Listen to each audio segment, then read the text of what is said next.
Thank you for joining me for part two of the personal experience that I'm having with my menopause transition. I call it the meno slap because it feels as if, like I said in the first part, I've been slapped in the head and my ears are ringing because, oh my gosh, there's so many things. I just want to take the moment though to say, this is different for everybody. No one is dealing in the same way, in the same level, with the same context. And so from there, please just know that this is a personal experience that I'm having based off of, um, my own where I'm at in my life. And there are some things that I maybe will say that you won't resonate with. But what I'm hoping is that you will resonate with a few things because, I'm all about moving deeper. It's just part of what I have been doing with my life. I think that for the most part, things are happening for really important reasons. And in my life, I try to find the lesson inside of things. And especially when it comes to my body, I'm feeling, I'm thinking, I'm processing, and I'm working through. And when something happens to me, whether it's sickness or whatever, like this, with now it's a new transition, I'm trying to look for the lesson or how to move forward with a new perspective. It's always interesting, but the one piece here, in part one in the overview, I was just sharing with you about feelings, um, or modeling and feelings, and where we got some of our we picked up ways to interact with ourselves based on experiences. And so feelings aren't really um, feelings unless you've had an experience that forms a feeling. So if you have an experience of embarrassment, it's an embarrassing experience. And then if you feel embarrassed, it's because of that moment where you felt it, where it was an experience that played out in your life. And in your head, your body, you went, okay, I gotta lock this in. That wasn't good. That was uncomfortable. It was less than desirable. Therefore, maybe this is a new way of relating. And it is opposite true with, beautiful things like love. Love is an experience. And when it's been shown in a healthy way, well, you want more. Feelings. This is the place that we're moving to with the Menoslap. I couldn't help it because I've had an overwhelming um, reaction to multiple feelings on any given day. I mean, now, right now, more than ever, I'm as level and calm as can be. This is just a reflection of the last year and a half. And sometimes I find myself, feeling some of these things that I want to list to you. But if you're wondering what feelings you could be feeling, or if you are wondering what to expect. I have a little list here. Maybe some of these resonate with you, maybe they don't. But one thing that I felt very strongly was some loss of how I have been living for all these years, and overwhelm, not really knowing when it's going to resolve itself, if it's going to resolve itself. I know it will, but it doesn't seem to be moving quickly. It's just taking its very, very sweet time. Um, Also, felt like, oh my gosh, I'm totally not ready for this. I mean, this was for older women. This isn't for me. I'm not old. I'm not, at the stage where I thought women were old, and now I am. And it feels like, oh my gosh, I wasn't ready for this. And I don't like the fact or the reality that I don't have a choice. My body is doing this. And I don't really get to say that. I don't have a say in any of it.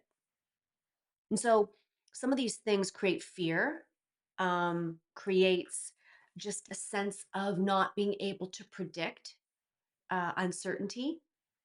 It creates a sense of aloneness for me. Sometimes I feel alone. I feel alone with my feeling. I feel alone with my body. I feel alone apart from my body. I thought that was an interesting feeling, almost like a dissociative feeling or a sense where, because I have a narrative that reminds me of when I had my period, when I was, 12 years old, where in my community, in my family of origin, in the structure that I was in, with all those details in my school, we didn't talk about this. We did not talk about it. And because of that, I didn't know how to talk about it.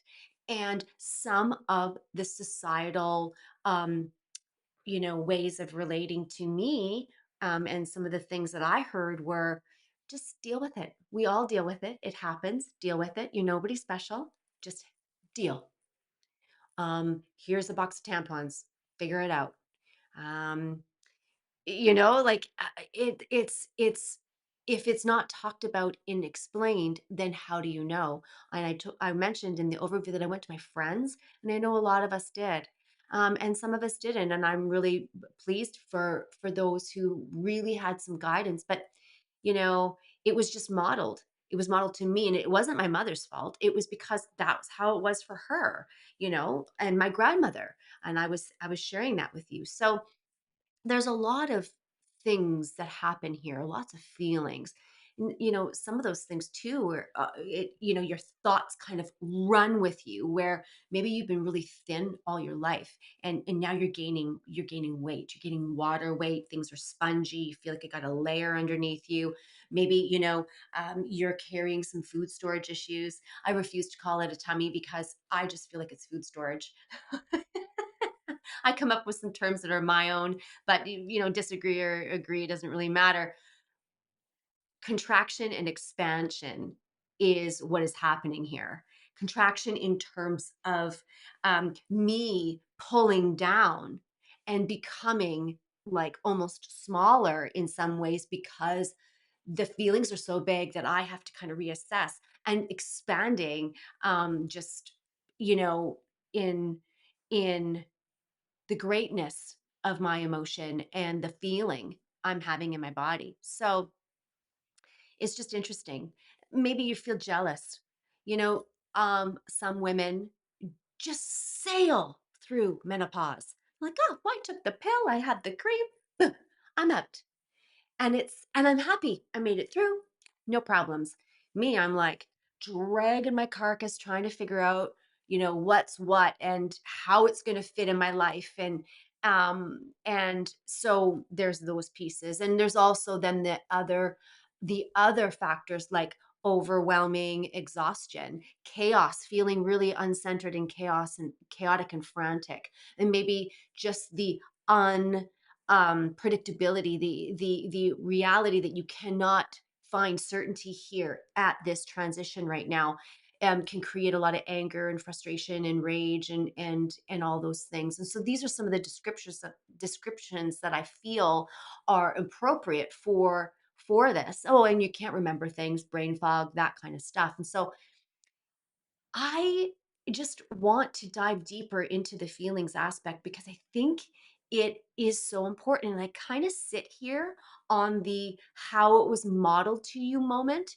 not because I want to lead you into this therapy discussion. I'm not a therapist, I'm not a medical doctor, and I don't have the credibility to encourage you in that way. What I do have is experiences in my life, and those have created moments for me where I can really look back and think about how my world has, either um it my world right now reminds me of some of the things that happened back then. And I So I focus on this a little bit because this is the process in which I have begun to unravel in my own life. And I want to just tell you, for a lot of people, it's scary. For a lot of people, it's scary to be in a space where you feel like you aren't in control. For me, terrifying. And and I understand that. What's equally terrifying is for somebody to say, let's go deeper. I'm pretty sure you're gonna be like, "It's yeah, I'm gonna deal with one thing at a time." And I agree with you. One thing at a time. But when you have anxiety, when you have fear, when you have um, this sense that you are alone, it can help you to look back and say, where did I begin to think that? Where did I learn that? How did that um the way that my idea was shaped around it, communication or saying how I felt or not saying how I felt, how it was modeled to me, how does that play in my life now? We have years to sort this through. There's no rush. Menopause is not taking, isn't happening overnight. It is happening overnight. It's not finished overnight. It's taking its time. So we have a lot of time. And I'm giving you some ways to think about this. And at the end of this whole series that I'm doing, I'm going to give you a small journal. And the journal is not to be like, how are you feeling right now? No, the journal is to begin to unravel where you're at so that you can have a perspective on how to healthily move forward. And it reflects my own experience. So I can give you some things and you can go, yeah, I see that. Maybe it's this for me. So that's what I'm going to provide for you once this whole series is done. So this is why I really am taking the time to walk this through for myself and to show you how I've been able to climb and move my way through this and virtually unscathed. I'm moving towards acceptance now, which is taking some time. So, feelings modeled or how you talked about them. When did you talk to them? With who did you talk to them about? Because if you weren't talking to someone that was in your family or that you trusted, then who was it? Because where we can become curious is when things come up in our life. We look at them and go, oh, okay, so that's an issue. That's something for me right now where I feel shut down. I don't want to talk about menopause or I don't want to talk about the anxiety that I feel. It just is opening a space for you to see where you are today in this present moment and just take a quick look back and go, okay, you know what? I learned that then, but I don't have to do that now. And that's the freedom. You don't have to do that now. Quick story of my life. So I was saying to my partner, Dave, we've been together for 28 years. And I said, I'm really struggling with some anxiety. And this was a while back. And he said, what? Anxiety? And I said, yeah, like it's really deep. It's really, really hard for me. And he said, I have known you for over 30 years. You aren't an anxious person. You don't even have. I said, I know, but it is really profound. And I went to my menopause consultant and he said, yeah, this is really part of the process. And I talked to some friends. They said it's part of the process. And then I went to my mom and I said, Mom, what is it? How does this work? And she said, you know what? I never really thought about it until now. She said, I just clawed my way through menopause. I didn't have much help. I was just shooting in the dark. And she said, but now that you mention it, the anxiety was there for me. And this is the point that I wanted to make. When you look back at your past, as an adult now, and most of us are in our 40s because of where the menopause transition happens for people. Sometimes it's earlier, but for the general population, it's in their 40s, 50s, 60s. And I look, I asked my mom, I had a view of what my mom and I interacted like way back when I was 12. But now I'm asking her the same questions. Mom, what was that like? And how was it like for you? And she was like, well, it was the bleeding was not even discussed. It wasn't appropriate. We never shared those things. It was just, there was no stigma around it other than just deal with it. So I find this um, interesting. And it really helped me understand that my mom wasn't trying to shut me out or not educate me. It was just that everybody has a context. And I think that bears offering here.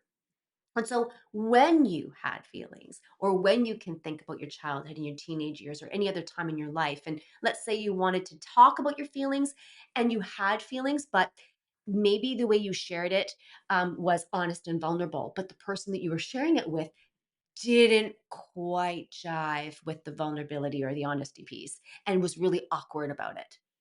Sometimes we can take that on. I recall that from my own self because different people I spoke to were, I valued their experience and their opinion, but they were embarrassed about it themselves. I took that on. Oh, now this must be embarrassing. And so when I'm in the menopause cycle, some people I talk to, they're having a really hard time and it's embarrassing for them. And I take that on and I kind of lose the boundary there, or I lose my footing. And I go, yeah, maybe it is really hard because I'm feeling it too. And so you can be influenced in different ways here. And I was thinking about this too, because some of the things that, I've talked with people about where when they did share, it was modeled back to them that it was not okay to talk about it. Oh, don't be so thin skinned. Or somebody told me that they had a sister and their sister, they kind of got their periods at the same time. And she watched her sister handle it flawlessly. And she never had cramps. She never had anything. And, and and she was in pain and she didn't know how to say it, and her family related to her like, well, you just be like your sister, like just tough it out. And then when she went into menopause, it was the same thing. It was, well, so and so didn't have the problem, so I don't know what's wrong with you. You always have been more sensitive. It's these kinds of comments that create an environment of where how we see it happening for ourselves. And what we're really looking for is some safety, which we can talk about a little bit later. But I do think that our experiences shape how we see ourselves now, and they shape who we are. And it's always important to kind of look back just as an informational moment to see where you are headed. So feelings matter, and I just noticed in this point as I'm looking at this transition, I'm like, wow, like I'm all about growth and development, but this transition is making me feel alone and disconnected and uncomfortable, mainly because I'm not really ready to accept it. And the feelings and the hot flashes and the different brain fogs and all those different pieces are really, really difficult. And I found it embarrassing sometimes.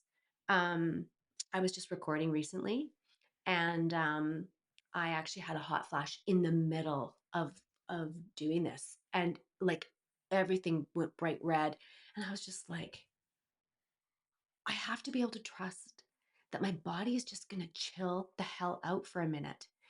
And that was my problem. I'm like, I don't trust it. Don't know if you're there or not, but anyway. So some of the things that I think would be experiences that we would have that create these really deep feelings. So maybe you have gained weight, and you cannot get the weight off. And you're beating yourself up about it because you're feeling really embarrassed, or you're grieving the body that you once had.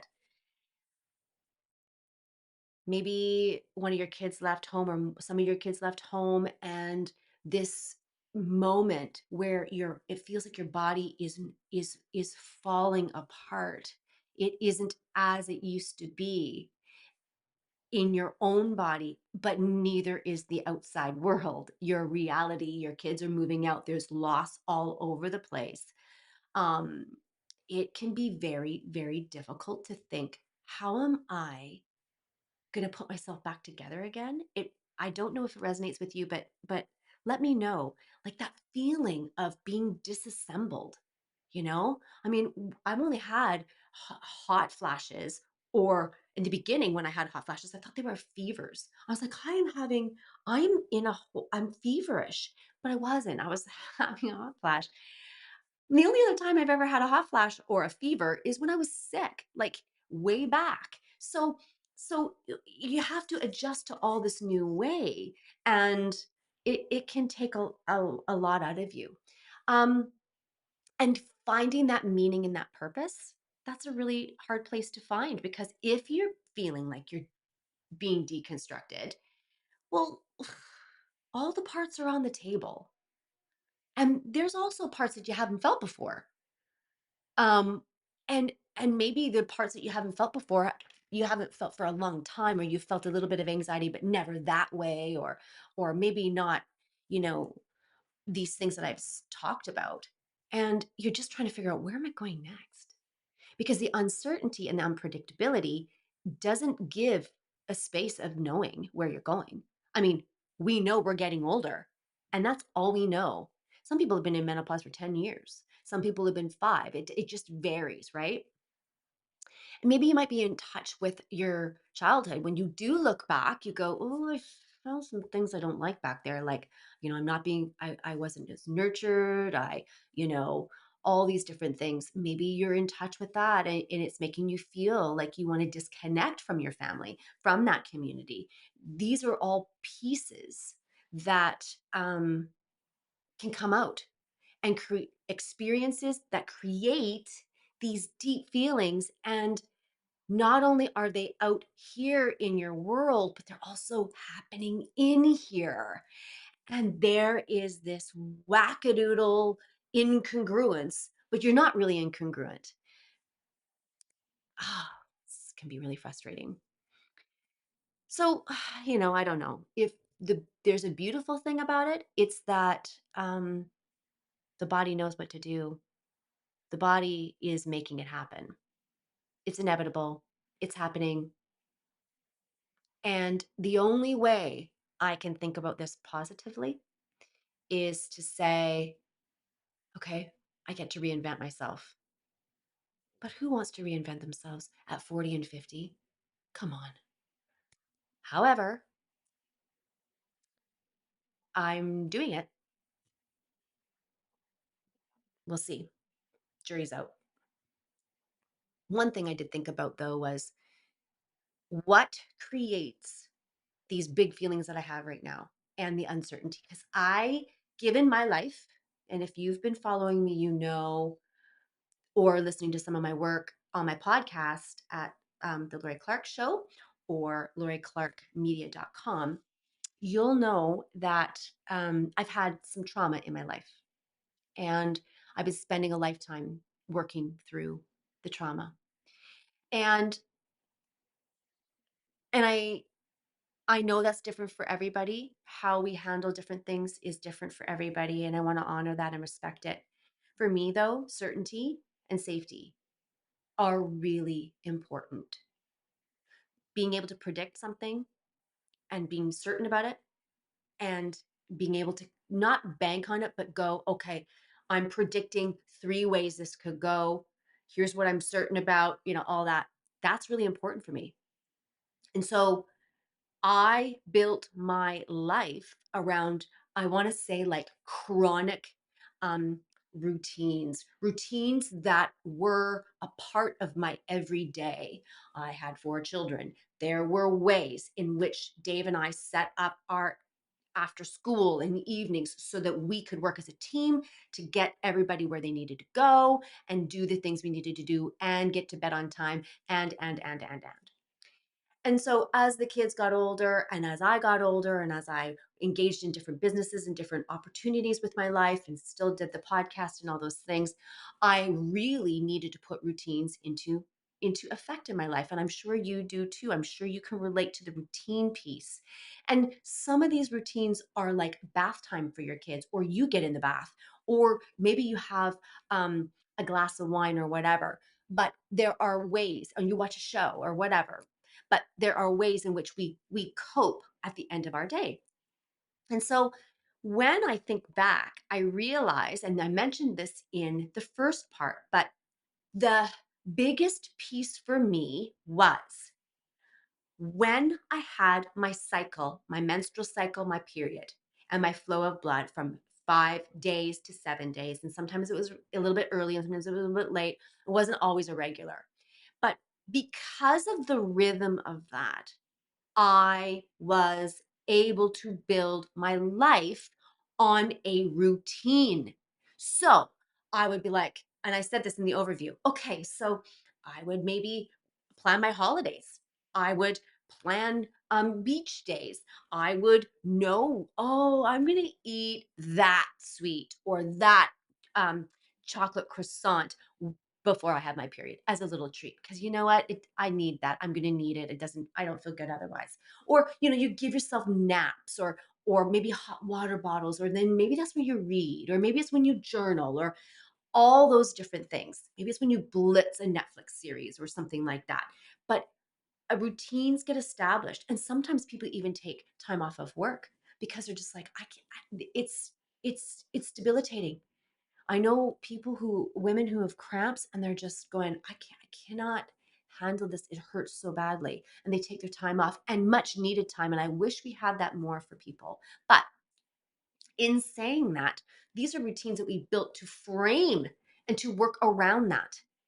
And when the slap came for me, one of the things that was ringing in my ears is the fact that I had nothing to go off of anymore. I didn't have 5 to 7 days in my life that I could say, I'm gonna do this, eat that.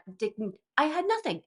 It was just like Groundhog Day over and over and over again, and nothing felt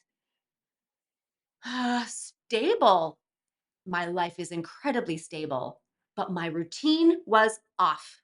And being a person that likes certainty, I didn't realize that part of my reaction was to this underlying foundation that I had built for decades. And now it was gone. I wasn't able to find myself. Gosh, it's quite remarkable when you think about that. I needed and I built my life so that I could be regulated and I could be comfortable during a time where I was releasing. I think it's pretty powerful.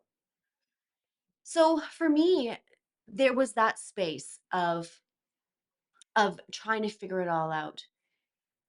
And and now what my problem is I don't sleep as well, which brings on exhaustion. So now you've got these out of rhythms where my sleep patterns, I could accept it when I had kids and all that kind of stuff, and I would find the time and all those things when I was younger. But now I need my sleep. And when my sleep is interrupted because I wake up drenched in a hot flash, or I just wake up because my levels are off or whatever. Oh, and then it contributes to this exhaustion the next day. Very, very, very frustrating. You know, the other thing is wine. You know, some of you don't drink and some of you do and I like to have a couple glasses of wine on the weekends and things, but you know what I noticed? I noticed that when I drink wine, it goes like it kind of goes to my head, or I get shaky. It's like the sugar intake. I get I'm just maybe not regulated as much. It's so weird. Doesn't seem calming to me. It seems the opposite. And so now I'm like, what? I I value that. That's part of my routine. And that's missing. It's moving, it's shaking. It's like the balance is off. I need to find something that works for me. And I want to say one more thing about it because I'm going to move to the symptoms. I did talk about symptoms and feelings together, but the one thing that was really unpredictable for me was I'm a year and a half in, and just recently, the medication or the hormones that I've been on, they they don't work. I was like, what is this fresh freaking hell. Okay, so here I am, minding my own business. All of a sudden, I get hot flashes again. I'm like, all these things start coming back to me. And I call my menopausal consultant, and he said, Lori, I know it's a journey. I'm right here. Let's just look at some stuff. Yeah, it's they're needing to be adjusted again because, maybe you're at a different stage now.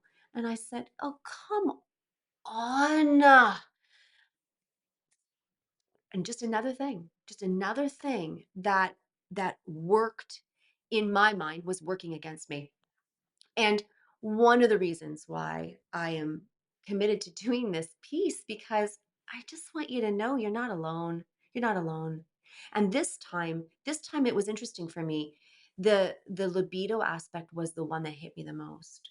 Just this level of vacancy.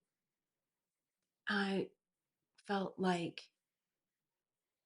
a deep loss because I felt for my partner and I felt for myself. I'm like, okay. And so it's not that we don't do it. It's just that there's more, and we talk about this a lot, he and I do.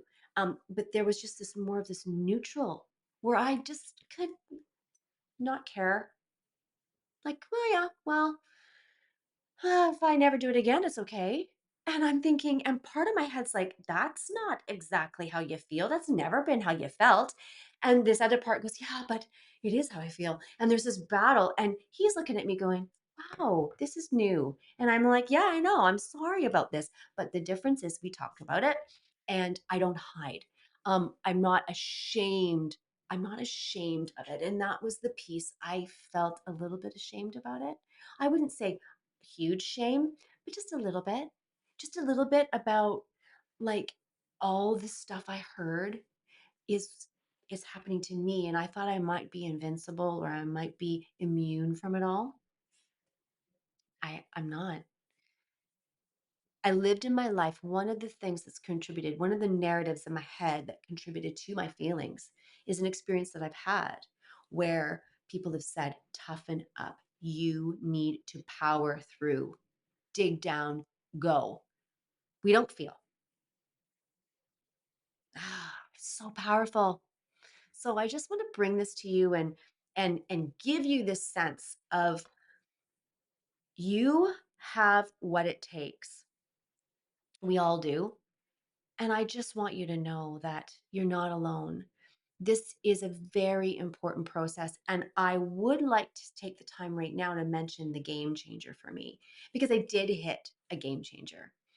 I tried with my hardest efforts to find the game changer because I just said I can't stay like this. And I'm okay now to stay like this in this transition. As long as this transition goes, I need something to change my perspective. I have to have a new perspective because these feelings aren't going away. They seem to just get deeper and stickier and messier, and some are more and some are less, and I don't know anymore, so I can't really care. So guess what? If those feelings are there to stay, and if my past has happened and I know where to find what I'm looking for, I've looked at the modeling, I've looked at the form of communication, I've kind of gone back and reflected, and now I'm here. I got to have a new perspective. And I want to offer you a game changer, and I'll do that in part 3 because I actually think this particular piece needs to have its own space.